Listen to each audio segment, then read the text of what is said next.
भगवान राम का अपमान कर रहे हो। अरे जय सिया राम वाले अलग थे, जय श्री राम वाले अलग थे। जो जय सिया राम वाले हैं वो एकता की बंधुत्व की बात करते हैं, और जो जो जय श्री राम वाले हैं ये कहीं ना कहीं इस प्रकार का मैनिपुलेशन कर रहे हैं कि जिससे भगवान राम भी बदनाम हो। अगर अतीक के वकील साहब के घर पर अगर बम से हमला किया गया है तो ये जुडिशियल सिस्टम का जो है काला इतिहास होगा। अभी कुछ समय पहले पुलिस के द्वारा उनके बेटे का एनकाउंटर किया गया, उसके बाद में दोनों भाइयों का एनकाउंटर किसी आम आदमी से करवा दिया गया, मेरा मानना ये है। और उसके बाद वो तीनों लड़के जय श्री राम के नारे लगाए उन्होंने मारने के बाद।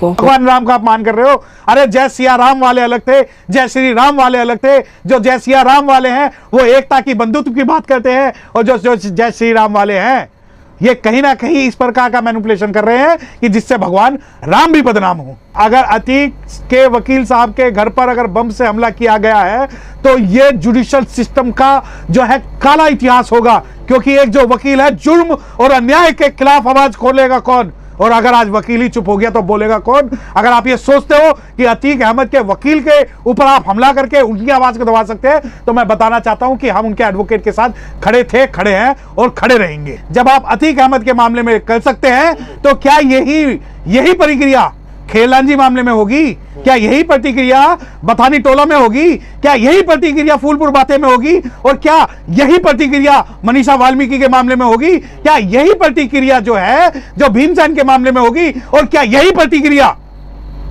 फूलन देवी को मारने वाले हत्यारों के साथ होगी? परंतु अगर मैं आपसे सवाल करूंगा तो आप ये कहेंगे कि नहीं, ये तो हर चीज को जातिवाद और धर्म का नाम देते हैं। जब आप जाति देख के मारते हो, जब आप धर्म देख के मारते हो, तो मैं आपको बताना चाहता हूं कि आज हम उस भारत में नहीं बैठे जहां आप हमें बोलने की आजादी ना दो। और मैं आपको एक बात बता दूं कि सवाल यहां अतीक की मौत का नहीं है, सवाल यहां अशरफ की मौत का नहीं है, सवाल है इंस्टीट्यूशनल मर्डर का, शासकीय मर्डर का, गवर्नमेंट स्पॉन्सर मर्डर का। और आप ये कहेंगे कि मैं अतीक की समर्थन कर रहा हूं। मैं ना तो अतीक का समर्थन कर रहा हूं, ना ही मैं विकास दुबे का समर्थन कर रहा हूं। मैं उन लोगों को बता रहा हूं जो ग्लोरीफाई करते हैं, आज जो कह रहे हैं कि नहीं उसने जैसा किया वैसा, जैसी करनी वैसी भरनी। तो मैं आपको बता दूं कि यही मामले जब हरियाणा के अंदर जुनैद और नासिर को मारा गया, क्या उस मामले में जैसी करनी वैसी भरनी का सिद्धांत लागू होगा? या आप हमारे जितने भी schedule caste, schedule tribe, OBC और माइनॉरिटीज के जो लोग हैं उनके मरने पर खुशियां मनाएंगे? या अगर कोई भी, आप ये देखिए कि मानसिकता कि आज सोशल मीडिया पर एक वर्ग खुशी मना रहा है, एक वर्ग ग्लोरीफाई कर रहा है, एक वर्ग कह रहा है कि जिस पे मुकदमे वो मारे जाएंगे। तो मैं बता दूं उत्तर प्रदेश के अंदर अतीक अहमद से ज्यादा मुकदमे वाले लोग भी हैं और जो शासन में बैठे हैं। तो जलते घर को देखने वाले फूस का छप्पर आपका है, कि जलते घर को देखने वाले फूस का छप्पर आपका है, उसके पीछे तेज हवाएं आगे मुकद्दर आपका है। और तेरे कत्ल पे मैं भी चुप था, मेरा नंबर अब आया, और मेरे कत्ल पे तू भी चुप है, अगला नंबर आपका है। तो अतीक अहमद की हत्या पर जो जश्न मना रहे हैं, मैं बिल्कुल समर्थन नहीं करता किसी भी आतंकवादी का, मैं बिल्कुल समर्थन नहीं करता किसी भी गैंगस्टर का।